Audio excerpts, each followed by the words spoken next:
José Mendoza, un pastor de una iglesia en la República Dominicana, dice lo siguiente, dice: no hay término más apetecido en nuestro recién estrenado milenio que la palabra líder. Que la palabra líder. El Estado, las universidades, los partidos políticos, las religiones, las otras organizaciones, las empresas y todos los demás conglomerados humanos están buscando definir las características de los futuros gobernantes de nuestro pequeño planeta azul. Nadie se puede quedar atrás. Las masas esperan por su líder. Pero ¿cuál es el perfil de un verdadero líder? ¿Cuál es el perfil de un verdadero líder? No tenemos que seguir buscando, investigando la respuesta de esta pregunta, porque la Biblia misma nos habla sobre el perfil de un verdadero líder. Y destaca que la cosa más importante de un líder no es su carisma, sino su carácter. La cosa más importante, más crucial sobre el líder, sobre un líder, es su carácter, no su carisma, no sus dones, no sus talentos, no su capacidad de entretener a las personas, sino su carácter espiritual. Y de eso se trata el pasaje que tenemos aquí delante de nosotros en 1 de Timoteo. El apóstol Pablo nos habla sobre el perfil de un verdadero líder. Dice en el versículo 1, palabra fiel es esta: si alguien aspira al cargo de obispo, buena obra desea hacer. Un obispo debe ser pues irreprochable. El líder verdadero debe de ser irreprochable. Cuando habla aquí del cargo de obispo, está hablando de los líderes en la iglesia.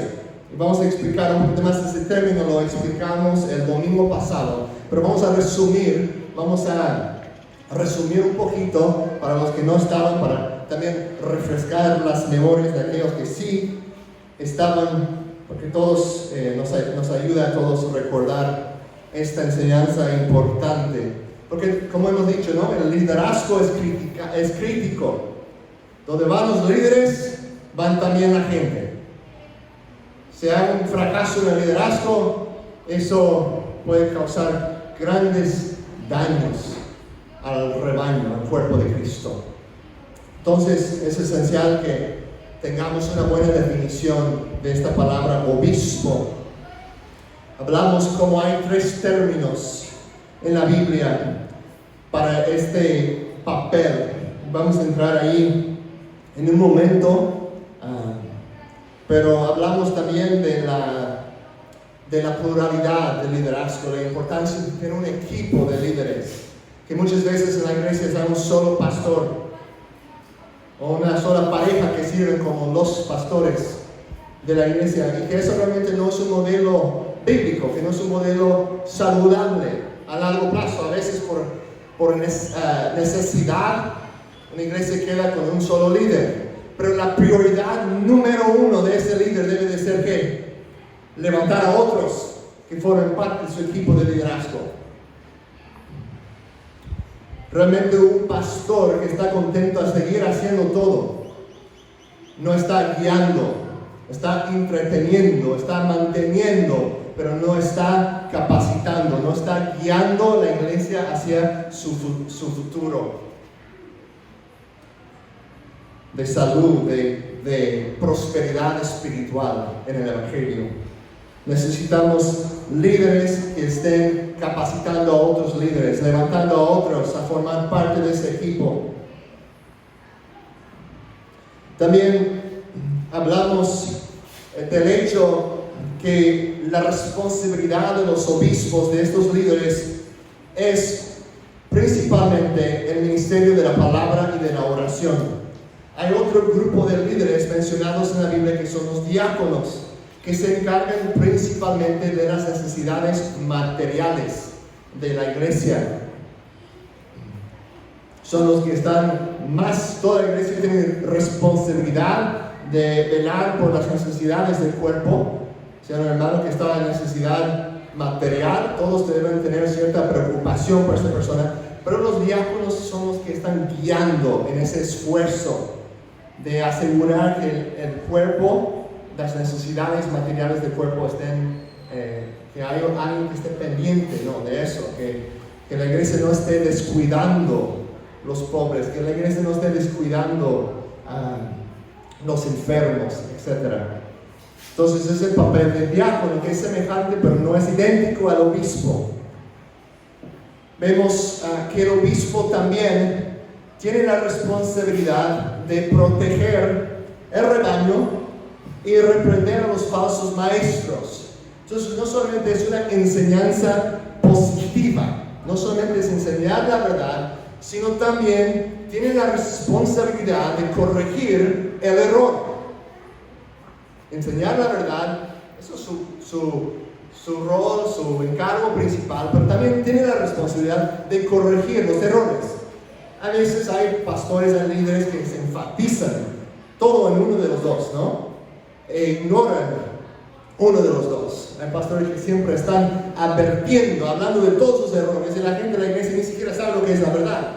Saben mucho de los mormones, saben mucho de las sectas, saben mucho de la nueva orden mundial y todas esas cosas, pero necesitamos también como líderes enseñar la verdad, enseñar la doctrina, la sana doctrina.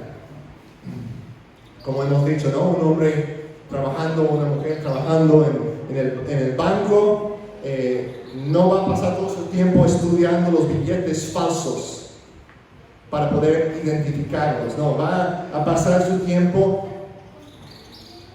aprendiendo cómo son los verdaderos. Y si sabe bien cómo se ve un billete verdadero, cuando pasa uno falso, va a reconocerlo, ¿no? Muchas veces podemos cometer el error de solo enfocar en los errores, solo hablar de eso, solo advertir, y no suficiente tiempo en establecer las bases bíblicas de la sana doctrina. Pero el pastor sí tiene la responsabilidad de exponer los errores de la falsa enseñanza.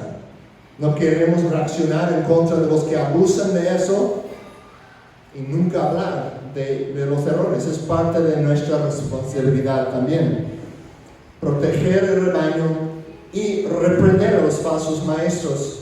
Quiero que vean aquí en Hechos, capítulo 20, lo tengo aquí en la pantalla, 2 versículos. Aquí Pablo está viajando, está regresando a Jerusalén, está viajando por barco, por nave, llega a Éfeso, a la playa que se llama Mileto, cerca de la ciudad de Éfeso, y llama a los ancianos de la iglesia a llegar a platicar con él, a orar con él. Entonces en el versículo 17, que es la primera ahí, vemos que dice: desde Mileto mandó mensaje a Éfeso y llamó a los ancianos de la iglesia. Si seguimos leyendo el pasaje, vemos que Pablo se refiere a esos mismos ancianos con 2 otros términos más. Nota que dice el versículo 28. Él les está hablando ¿a quién? A los ancianos de Éfeso. ¿A quién está hablando? Los ancianos de Éfeso. ¿Y qué les dice? Tengan cuidado de sí mismos y de toda la congregación en medio de la cual el Espíritu Santo les ha hecho ¿qué? Obispos. Entonces nos ayuda a entender, y hay otros pasajes también que apoyan esto, pero nos ayuda a entender que el obispo y el anciano se refiere al mismo oficio. Ahora dice, les ha hecho obispos para ¿qué? Pastorear la iglesia de Dios. Entonces el trabajo de los ancianos o de los obispos, ¿qué es? Pastorear. Usamos mucho el término pastor. en la iglesia hoy en día. Es curioso que la Biblia, de hecho, usa más los términos obispo y anciano. No es malo usar, no creo que es malo usar el término pastor, sí describe lo que es el trabajo de un obispo, de un anciano, pero es el menos usado para referirse a ese rol, ese oficio de liderazgo espiritual en la iglesia. Los ancianos o los obispos o los pastores es un mismo oficio. Su trabajo principal es el cuidado espiritual del rebaño, no exclusivamente. Como cualquier cristiano debe tener preocupación por las necesidades materiales de sus hermanos, pero su encargo principal es la salud espiritual, la enseñanza, la corrección, la enseñanza de la sana doctrina, de reprender también a los falsos maestros. Y los diáconos, su trabajo no es exclusivamente material, sino también necesitan tener madurez espiritual, tienen que tener carácter piadoso, pero su encargo principal son las necesidades materiales y físicas de la iglesia. Entonces aquí vemos que los ancianos son los obispos y su trabajo es pastorear la iglesia de Dios, la cual Él compró con su propia sangre. Y eso es tan importante que note que la iglesia, ¿de quién es? ¿De quién es la iglesia? A menudo se escucha que la gente dice, ay, pues voy a la iglesia de Natán, voy a la iglesia del pastor fulano. No creo que debemos decir eso. ¿De quién es la iglesia? De Dios. La iglesia es de Dios. Los pastores también necesitan recordar eso, necesitamos recordar eso. Yo soy un siervo de Jesucristo. Él es el sumo pastor. Estoy sirviendo bajo su autoridad. Él es la cabeza de la iglesia. Nosotros nos pertenecemos a Él. Sí tengo una responsabilidad de cuidar por las ovejas que están bajo mi cargo en particular. No tengo la misma responsabilidad por los hermanos que se están congregando en otra iglesia local. Sí es cierto que tengo una responsabilidad particular para ustedes, pero eso no quiere decir que debo decir, pues es mi iglesia, son mi rebaño, no. Es el rebaño de Cristo con el cual Él me ha confiado. Es una responsabilidad tremenda, una responsabilidad solemne, y no lo debo tomar a la ligera. Los líderes no deben tomar esa responsabilidad a la ligera. También nos dice, hablando de esta responsabilidad de los líderes, en 1 de Timoteo 5, aquí está también en la pantalla, 1 de Timoteo 5, 19 a 21, Pablo hablando a Timoteo, que es un anciano, es un joven, pero es un anciano. O sea, anciano no quiere decir que es una persona de una edad mayor, sino que tiene madurez. La idea de anciano es de madurez. La idea de obispo es que está supervisando. La idea de pastor es que está cuidando.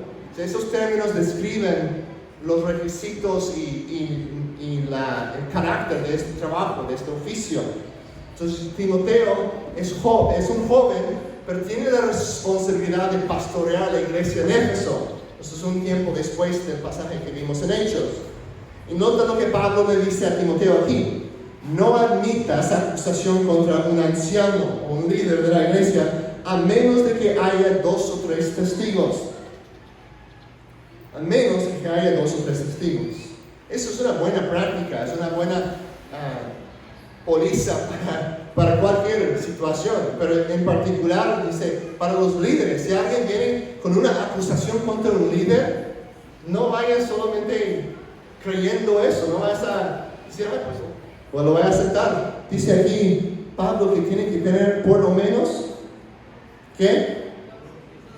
2 o 3 testigos. No es algo que tomamos a la ligera, porque si nosotros contribuimos a una mentira, a un chisme en contra de un líder, podemos dañar a toda la iglesia.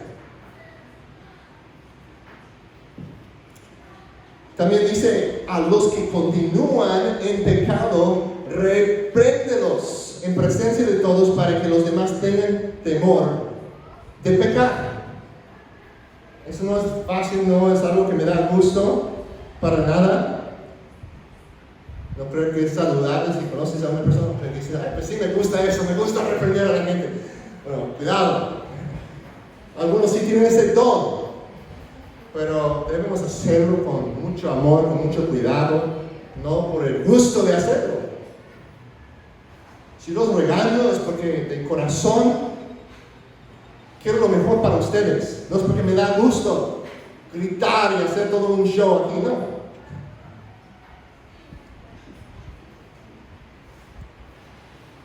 Pero sí hay un lugar para la reprensión de los que están continuando en su pecado. Bueno, además de eso, los líderes de la iglesia, los obispos, ancianos o pastores, son un ejemplo a toda la iglesia. Podemos ver esto en Hebreos, y eso es importante porque tú dices, bueno, yo no sé si jamás un día voy a llegar a ser pastor. Entonces, ¿qué tiene que ver toda esta práctica conmigo? Pues en primer lugar, es bueno para ti saber, es importante para ti saber cómo debe ser un líder, para que si un líder sale de ese rol, tú sabes bíblicamente cómo, con humildad, con amor, reprenderlo o corregirlo, ¿verdad? Porque también yo rindo cuentas a Dios y también a ustedes, ¿no? Si hay cierta autoridad espiritual, pero eso no significa que nadie puede cuestionar al pastor, porque el pastor tiene que ser, los pastores tienen que ser bajo la autoridad de la palabra, ¿verdad? Hemos hablado de eso, de las esferas de autoridad, ¿no? Un pastor, cuando sale del ámbito de lo que Dios le ha dado, de las responsabilidades, de la esfera de autoridad que Dios le ha dado, y trata de hablar con autoridad en otras áreas que no le corresponden, no, pues puede respetarlo como un amigo, como un guía espiritual, pero no es una obediencia sin límites. Ninguna autoridad humana es sin límites. Obedecemos al gobierno, pero no cuando contradicen la palabra. Obedecemos a nuestros padres, pero no cuando contradicen la palabra. Obedecemos a nuestros líderes en la iglesia, pero no cuando contradicen la palabra. Entonces, ¿cómo vas a saber si están en contradicción con la palabra? Por estudiar lo que estamos viendo hoy. Entonces llega el momento, y espero que jamás pase eso por la gracia de Dios, pero si sucediera que yo andara enseñando cosas falsas o actuando de manera no conforme a las Escrituras, ustedes van a tener una buena herramienta para poder corregirme. Y por favor, hagan eso. Yo los necesito a ustedes, igual como me necesitan a mí. Necesitamos los unos a los otros.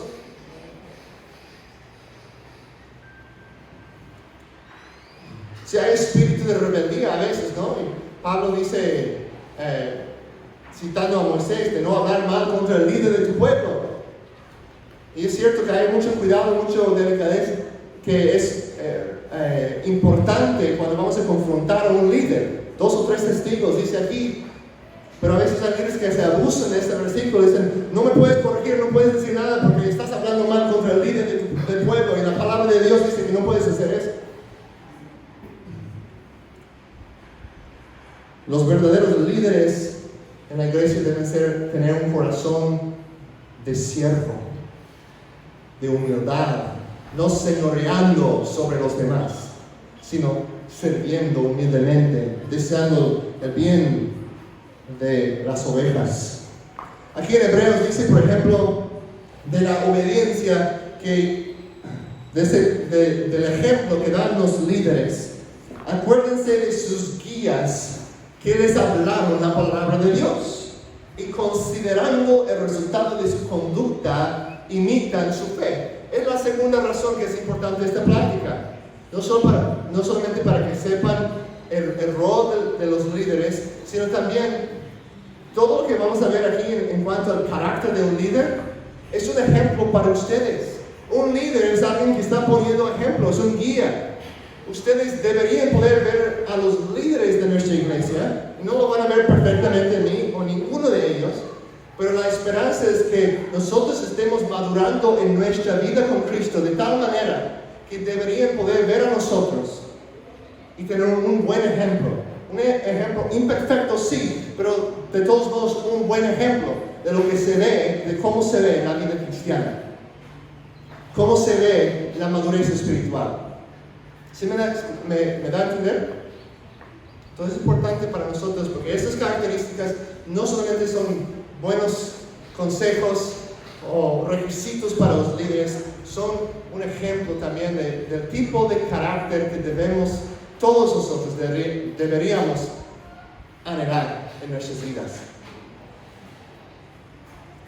Dice el versículo 17, obedezcan a sus pastores, a sus líderes y sujétense a ellos, porque ellos velan por sus almas como quienes han de dar cuenta. Permítanles que lo hagan con alegría y no quejándose, porque eso no sería provechoso para ustedes. Los líderes deben apuntarnos a Cristo.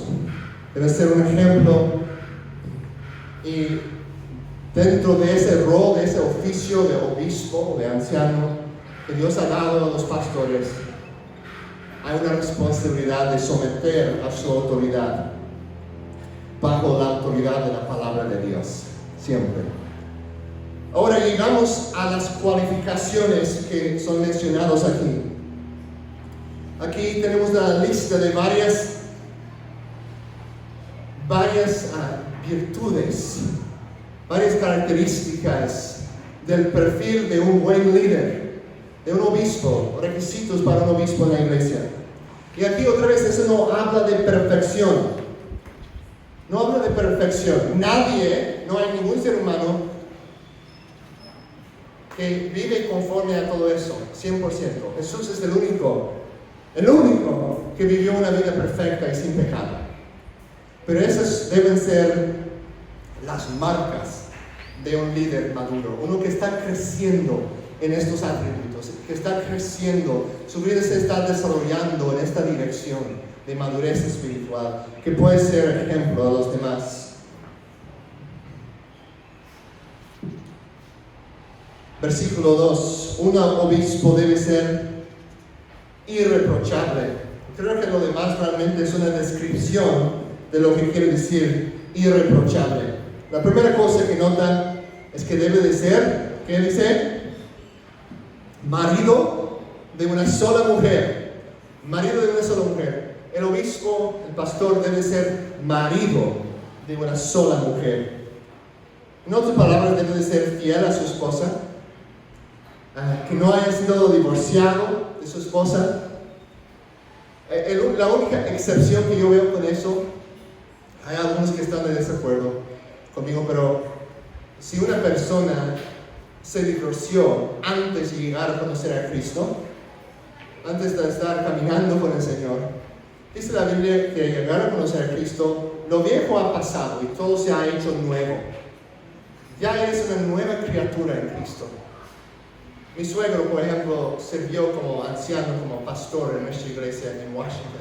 Él se había divorciado antes de que él llegara a conocer a Cristo. Se había divorciado. Y nosotros no vimos eso como un obstáculo, porque ya por muchos años había seguido al Señor y había sido un hombre de una sola mujer. Había sido fiel a mi suegra, a la mamá de Julissa, y había puesto un ejemplo. Entonces, la idea aquí es la fidelidad. Es un hombre fiel, es un hombre que ha demostrado fidelidad a una sola mujer por muchos años.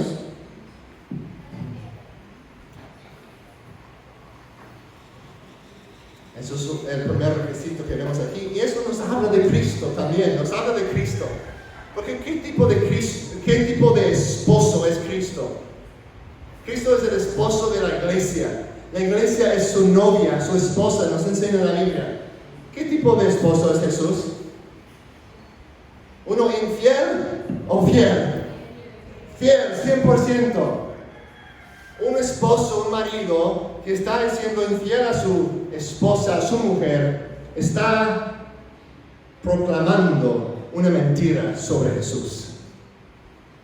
Y los líderes, los pastores que deberían de estar poniendo ejemplo, necesitan mostrar una imagen correcta de cómo es Jesús, que es un esposo fiel, comprometido. Luego nos dice si seguimos con el versículo 2, con la palabra sobrio, también prudente. El obispo debe de ser sobrio, prudente, de conducta decorosa.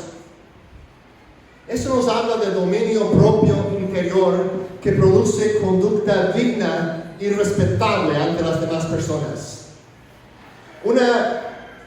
Un dominio propio es algo interior del corazón que resulta en una conducta digna ante los demás.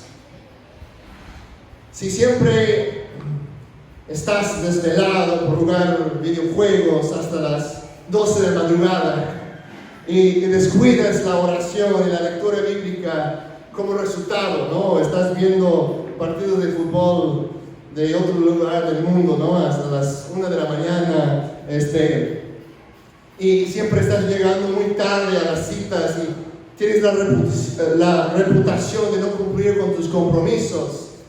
Si tomas cosas serias a la ligera, este versículo te advierte. La vida cristiana es una vida de gozo, sí. Es una vida de gozo, pero no es una broma. Es algo serio. Estamos en guerra. Y por eso Pablo dice, los líderes, que supuestamente deben de ser un ejemplo para todos, deben de ser sobrios, prudentes y de conducta decorosa, de tener ese dominio propio.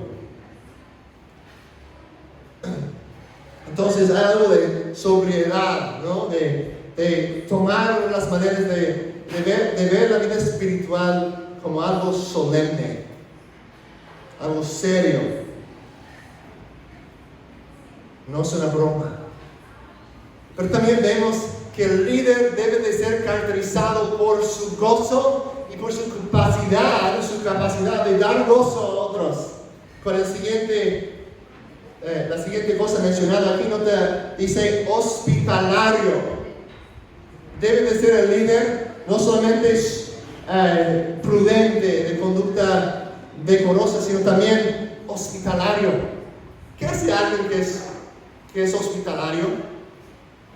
Pues si hace un buen trabajo, trae gozo a las vidas de otras personas, ¿no?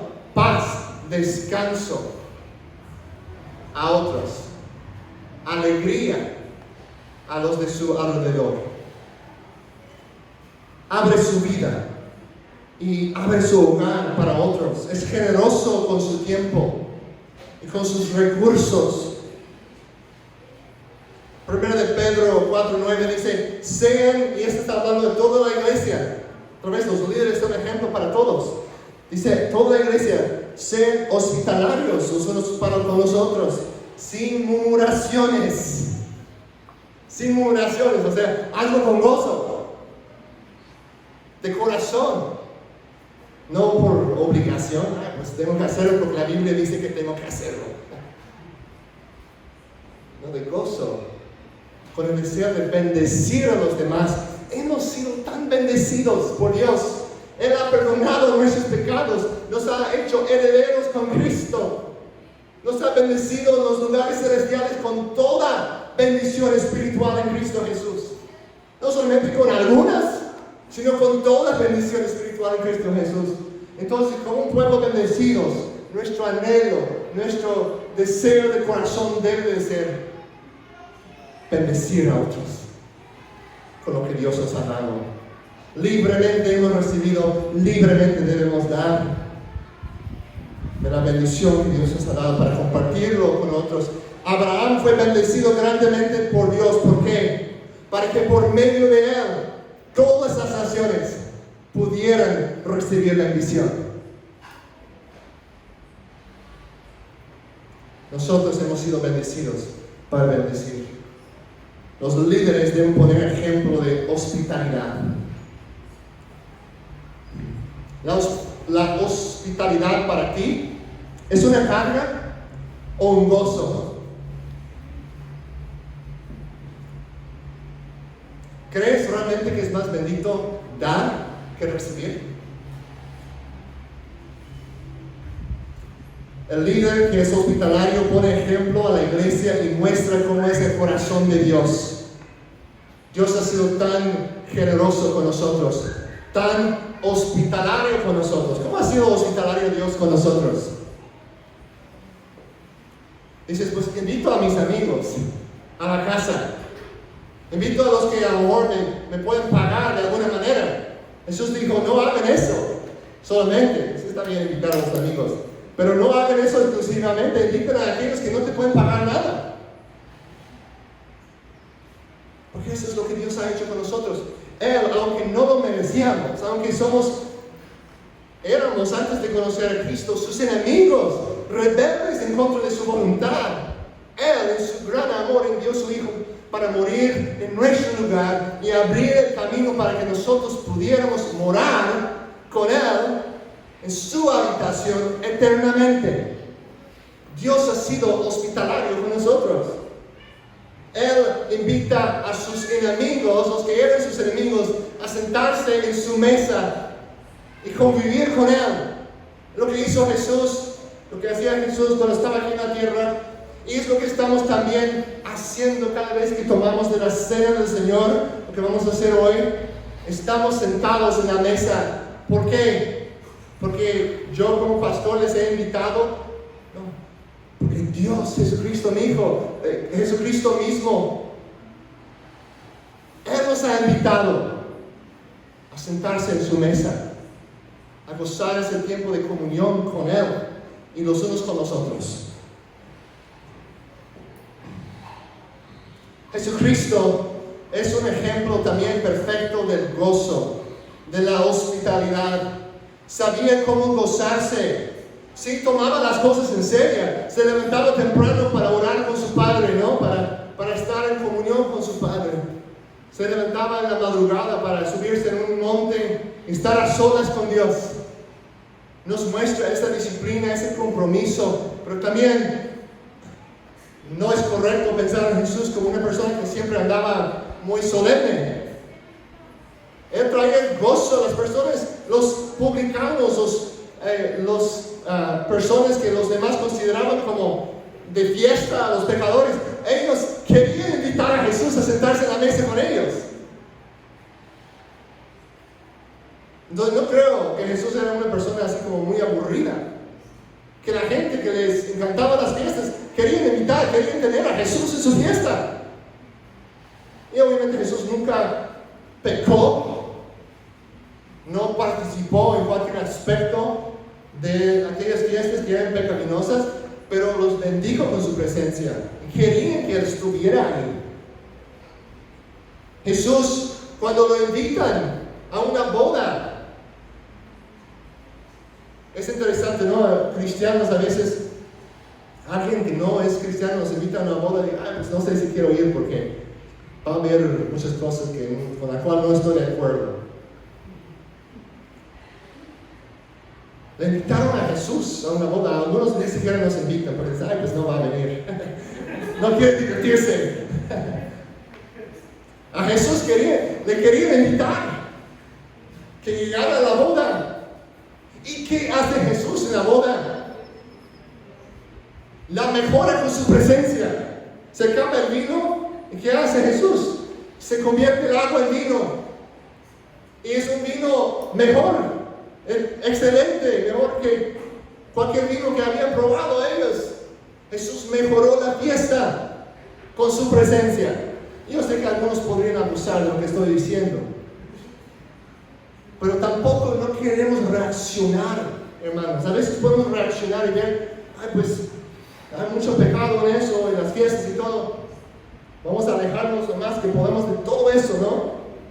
Y reaccionamos en vez de responder bíblicamente a las cosas.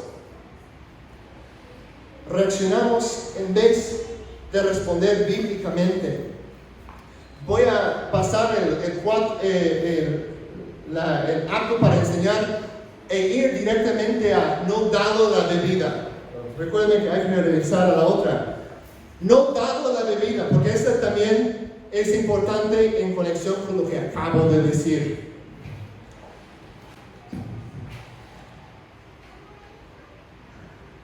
En los primeros siglos de la iglesia,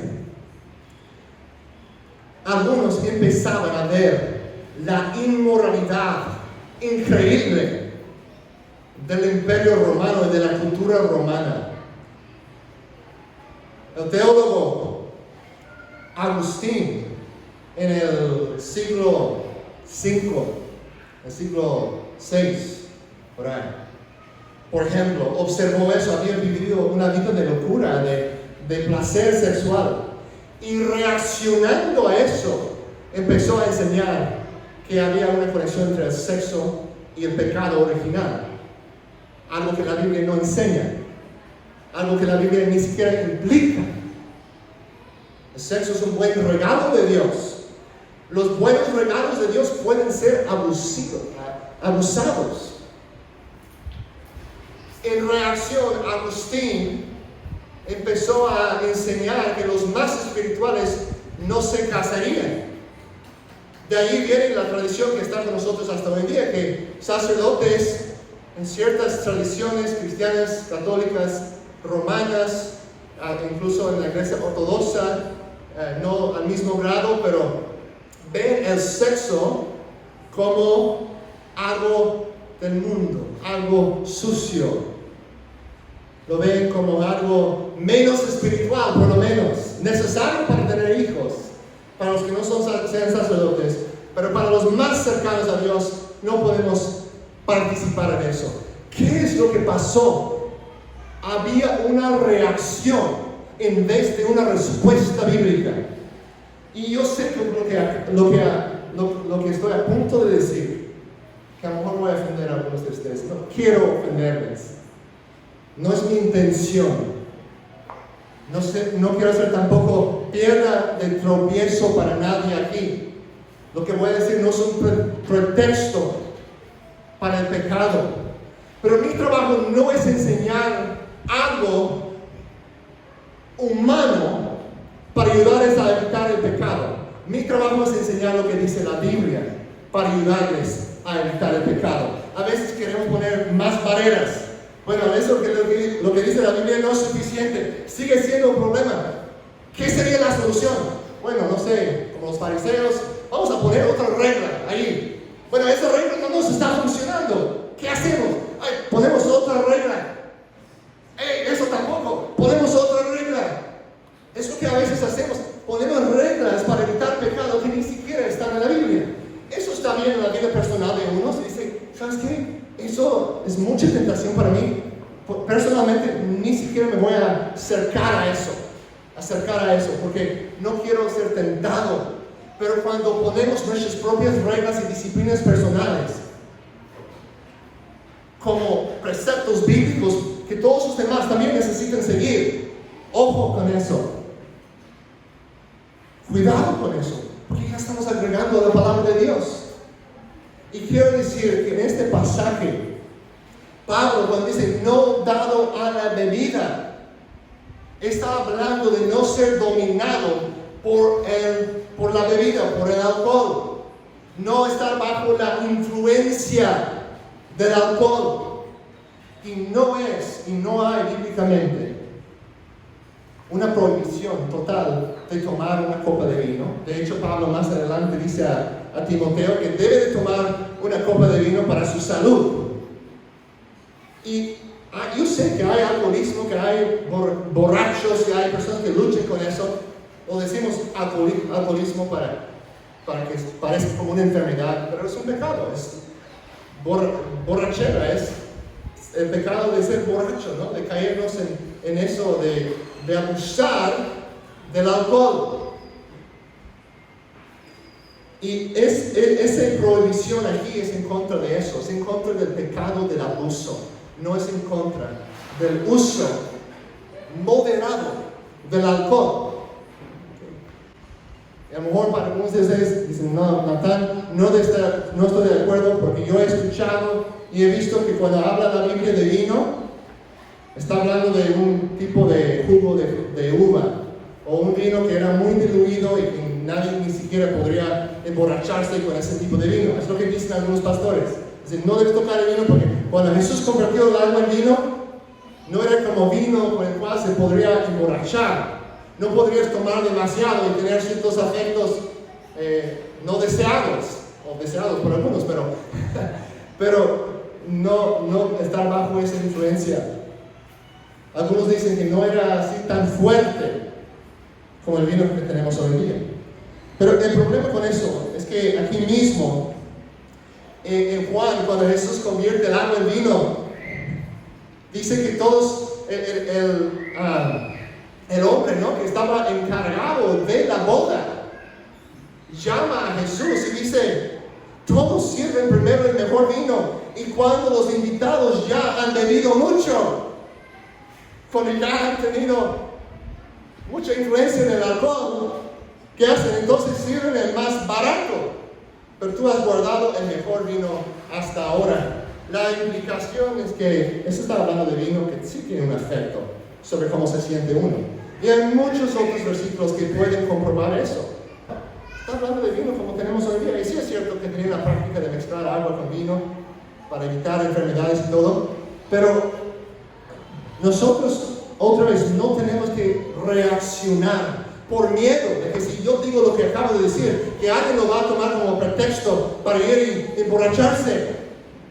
No, si tú quieres ir a emborracharte, si eso es el deseo de tu carne, lo vas a hacer si te digo esta enseñanza, si te doy esta enseñanza o no. Si uno quiere ser sometido al Espíritu Santo, va a reconocer para sí mismo: si el alcohol es un problema para mí, si es una tentación fuerte para mí, mejor ni siquiera tomo una copa de vino. Y no es un pecado. El alcohol, igual como el sexo, empecé con este ejemplo del sexo porque quiero que vean la conexión. ¿Qué es lo que hizo Agustín? ¿Qué es lo que han hecho los sacerdotes que han seguido a él? Han reaccionado a un pecado, a un abuso de un buen regalo de Dios, en vez de responder bíblicamente. Si hubieran respondido bíblicamente, habrían dicho: bueno, el sexo fuera del matrimonio, la inmoralidad, el adulterio, eso sí son condenados por la Biblia. Pero el sexo dentro del matrimonio es un buen regalo que puede ser disfrutado bajo dentro de ese ambiente controlado, ¿no? Y lo mismo podemos decir con vino. Es un buen regalo de Dios. El libro de Proverbios lo dice, yo no estoy inventando eso. Dios ha dado el vino, dice Proverbios, Salmos también, para bendecir el corazón del hombre, para dar alegría a su corazón. Y hay otros proverbios también que nos advierten sobre el abuso. ¿Okay? Entonces no escuchen lo que estoy diciendo como un pretexto para abusar. La Biblia condena eso. Esto te conduce a la destrucción. Y si tú dices: yo no puedo tomar una sin parar, entonces mejor no tomes una hasta que puedes superar esa tentación, o quizás por toda tu vida. Mejor aléjate de eso. Pero tampoco debes condenar a aquellos que pueden sentarse en un restaurante con una copa de vino y tomar una y estar completamente satisfechos con parar ahí, con eso.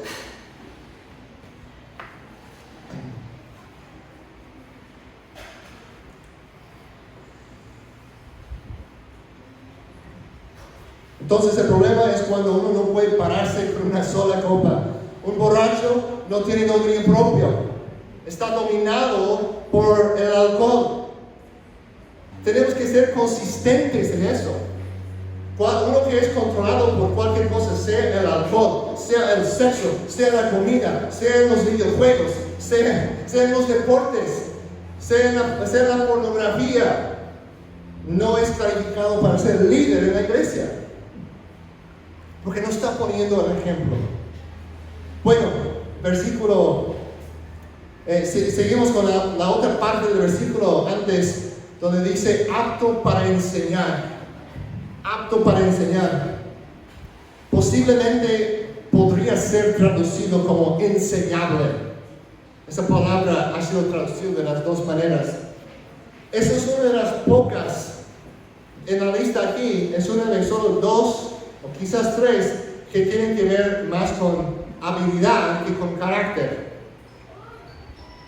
El líder sí necesita tener cierta habilidad para comunicar la verdad, pero también debe ser enseñable, debe tener actitud de humildad. Entonces, algunos dicen: pues yo no siento que podría pararme enfrente de todos para predicar.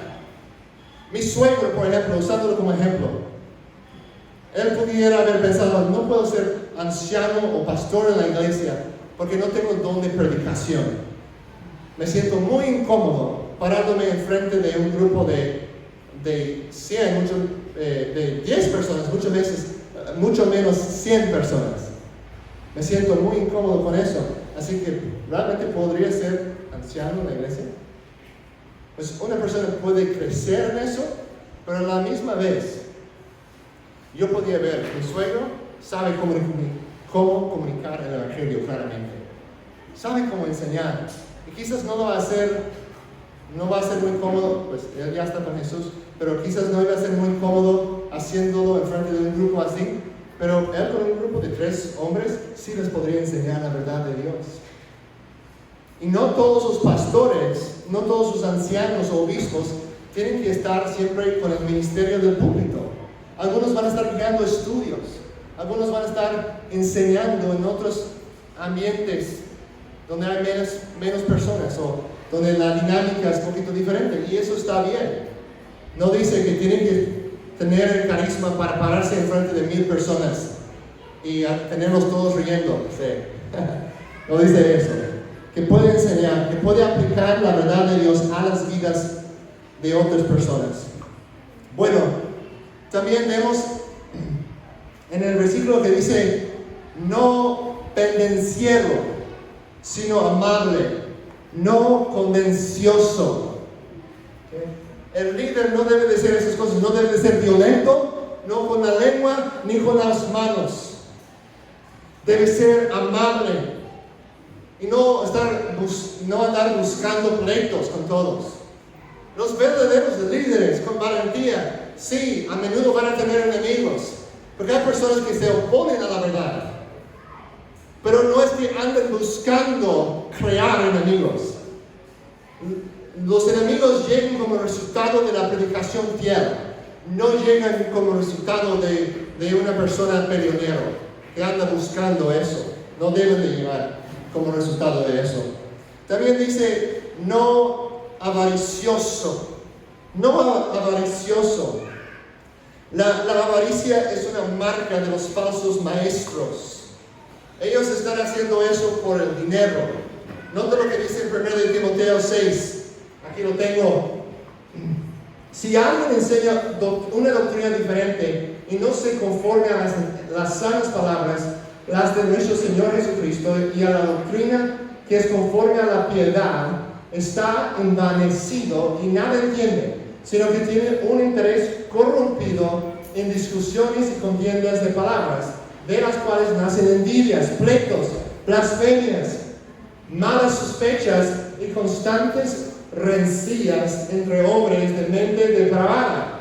Nota, eso es todo lo opuesto de cómo debe ser el líder. Los pastores, ¿verdad que sí? Completamente lo opuesto. Y nota lo que dice aquí al final, que están privados de la verdad y que suponen que la piedad es un medio de ¿qué? Un medio de ganancia.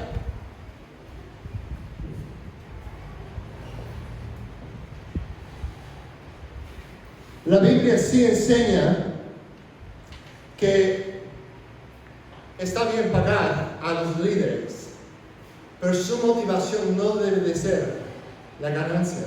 Su motivación no debe de ser, yo quiero hacer su trabajo para recibir un salario, porque así ya no son pastores, son salariados, que no les importa tanto las ovejas, o su único interés, en vez de ver a las personas como almas queridas, ven solamente el símbolo del dólar en sus cabezas, ¿no? Y este hermano pensé que no tiene un trabajo tan bueno, así que no importa si se enoja y se va de la iglesia, pero aquel hermano no me voy a confrontar en su pecado, porque él está dando mucho en el diezmo. Yo sé que tiene buen salario y veo los cheques porque están entrando en mi cuenta y está ganando mucho, así que no me van a decir nada. Eso es un gran problema en las iglesias. Cuando el pastor tiene la iglesia es más como si fuera un negocio de la familia, ¿no? Y luego el pastor, cuando ya llega a jubilarse, pues encuentra a su hijo, sea calificado o no, para que siga el negocio de la familia. En algunos casos eso sucede no por razones malas, o sea, ojalá que algunos de mis hijos crezcan a ser pastores también, Y si algunos de ellos deciden trabajar en otros oficios, honrando a Dios en esos oficios, o si todo, gloria a Dios. No es malo, pero no es malo que algunos lleguen a ser pastores, pero si es por favoritismo, si es porque, pues no quiero dejar que este negocio escape de nuestra familia, eso es un gran problema. Note lo que dice aquí también en Timoteo, capítulo 5, 1 Timoteo 5. Los ancianos, o los pastores, o los obispos, ¿verdad? 3 términos. Los ancianos que gobiernan bien sean considerados dignos de doble honor. De doble honor. ¿Qué quiere decir eso? Principalmente los que trabajan en la predicación y en la enseñanza. Eso implica que algunos ancianos, algunos pastores van a dedicarse no tanto a la enseñanza y la predicación domingo tras domingo, pero van a estar enseñando en otros, quizás en otros ambientes, grupos más pequeños. Pero los que se dedican a enseñar con frecuencia deben de ser considerados de doble honor, porque la Escritura dice: no pondrás bozal al buey cuando trilla, y el obrero es digno de su salario. Ahora, yo no tengo planes, si Dios permita que nosotros quedemos aquí por muchos años en el futuro. Yo no tengo planes, no estoy tomando dinero de la iglesia local aquí y no tengo planes de hacerlo. Dios nos ha bendecido con apoyo de otras iglesias en Estados Unidos, de nuestras propias inversiones también, de poder estar aquí sin tener que depender de eso. Y eso es algo que yo tengo que administrar, por eso también vamos a tomar viaje a Estados Unidos este verano, para que yo pueda visitar a aquellas iglesias, para ver familia obviamente también, pero también para que yo pueda visitar a aquellas iglesias y personas que nos han apoyado y compartir con ellos lo que está pasando aquí, ¿verdad? Porque eso es un privilegio que quiero administrar bien, ¿no? El hecho de que hay personas que han confiado en nosotros con enviarnos acá como misioneros. Entonces yo no tengo planes, mi deseo en la vida realmente es independizarme en cuanto a mis finanzas, para ni siquiera estar dependiendo de iglesias de allá, para que pueda servir sin pensar en eso, ¿no? Estamos tratando de trabajar hacia esa meta, pero lo que sí quiero cultivar en esta iglesia, porque ahora si me quedo aquí por muchos años, yo no quiero quedarme como el único pastor, quiero levantar un equipo de pastores. Y puede ser que algunos de ellos sí van a ser bendecidos por recibir por lo menos un salario parcial de esta congregación. Entonces es bueno que estemos pensando y preparando para eso, porque esto puede ser de mucha bendición para la iglesia, tener a líderes que tienen el tiempo libre para dedicarse a capacitar a más personas, que no tienen la carga de siempre estar muy ocupados con sus otros trabajos, sus otros oficios. Entonces, aunque personalmente no es algo que yo tengo el plan de hacer, sí quiero cultivar un espíritu de generosidad entre ustedes. Quiero contribuir también para que nosotros como iglesia en el futuro podamos apoyar a futuros líderes que Dios se levanta aquí. Bueno, dice el versículo, ya perdí mi lugar. ¿Cuál versículo es que dice que gobierne bien su casa? Sí, el versículo 4.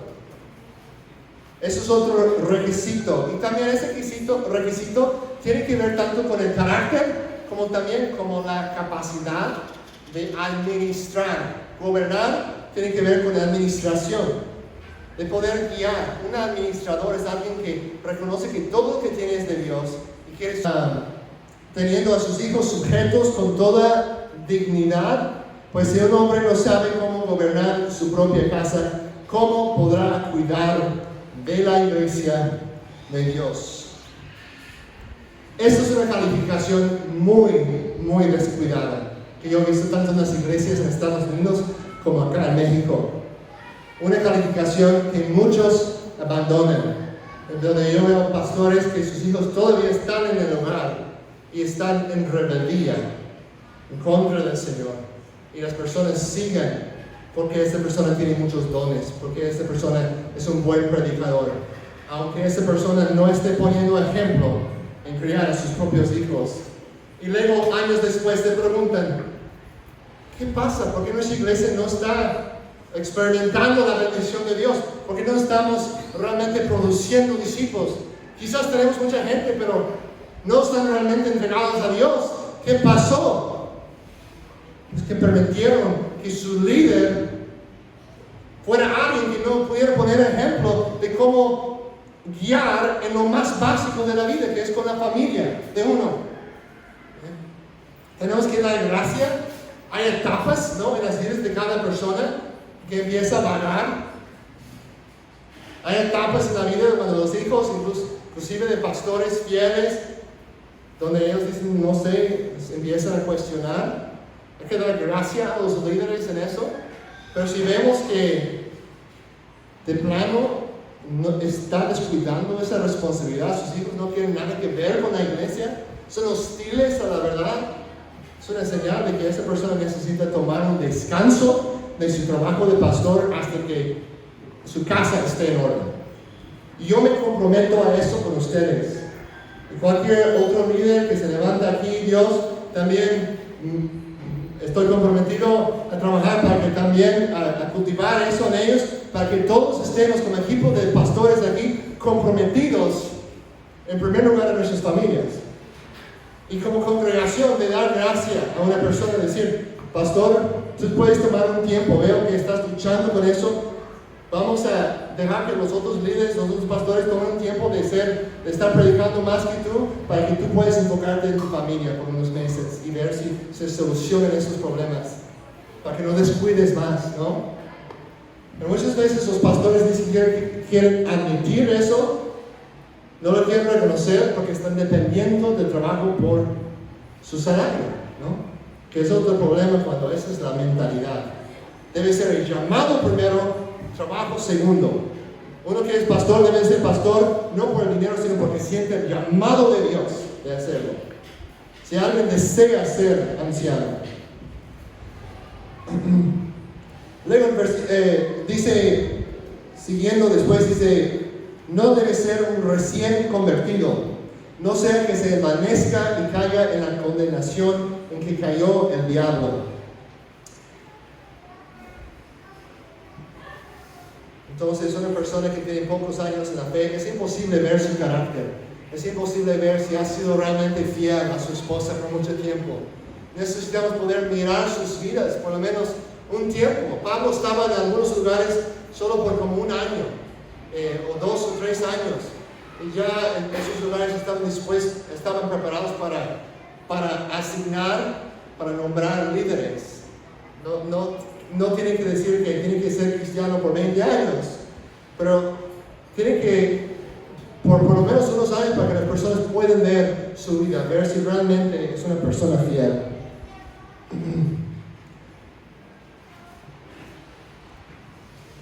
El último, estoy alargando aquí un poco más de lo que pensaba, así que queden conmigo, ya mero terminamos, ¿ok? Aquí debe gozar también de una buena reputación entre los de afuera de la iglesia, para que no caiga en descrédito y en el lazo del diablo.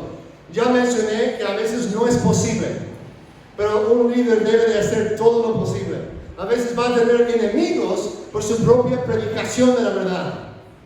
Pero no es una persona que anda defraudando a las personas en sus negocios y todo. Eso es triste, ¿no? Cuando la gente del mundo dice, ay, pues él es pastor, pues yo le vendí un terreno y él me vendió eso, ¿no? Y tiene sus historias, y a veces son historias falsas. No debemos andar creyendo eso sin hablar con el hermano, sin confirmar los hechos. Pero a veces sí es cierto, y es una desgracia para la familia de Dios, para la iglesia, que hay pastores que andan en sus negocios defraudando a las personas o haciendo las cosas de manera no honesta, no con integridad, y luego se paran a predicar de la palabra. Pablo dice, no hay lugar para eso, no hay lugar para eso. A veces nos podemos desanimar porque vemos eso, tú dices, ay, pues sí, yo casi dejé de ir a la iglesia porque vi eso en un pastor. Siempre hay que confirmarlo lo más que uno pueda, para no solo creer lo que todos los chismes de las personas, pero aún si sea cierto, que no te desanimes con eso, porque la Biblia misma y Jesucristo mismo predijo que así va a ser, que habrían falsos maestros, personas que abusarían de la verdad para sus propias ganancias.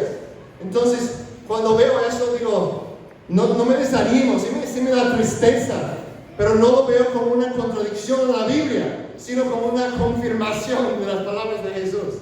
Él dijo que eso iba a pasar, y ahora lo veo pasando. Me da tristeza, pero también es confirmación de la verdad de la palabra. Quiero terminar con esto, hablando de Jesucristo como el sumo pastor, en Juan 10, 11 a 15. Que pasé unos por el tiempo. Nota lo que dice aquí Jesucristo. Porque este es el ejemplo, hermanos y hermanas, este es el ejemplo que yo deseo, por la gracia de Dios, seguir. Que el equipo de líderes que Dios está levantando en las iglesias, que también ellos sigan ese ejemplo. Y es el ejemplo que también ustedes, como miembros de la iglesia, deberían desear seguir. Porque todos estamos deseando imitar a Cristo. Al final de cuentas, queremos imitar a Cristo, ¿no? Dice él, yo soy el buen pastor. El buen pastor da su vida por las ovejas. Pero el que es un asalariado